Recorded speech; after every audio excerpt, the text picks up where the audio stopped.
செய்தாலும் பொறுத்தருளும் செல்வக்குமரன்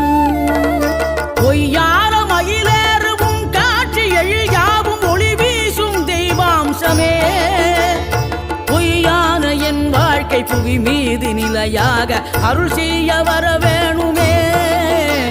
நீ அருள் செய்ய வர வேணுமே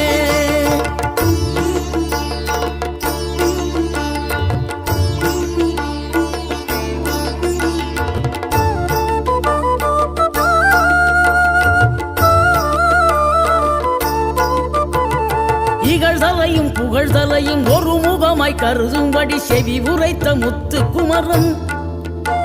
நீ வறுமையையும் வளமையையும் சமநிலையை உணரும்படி மதி கொடு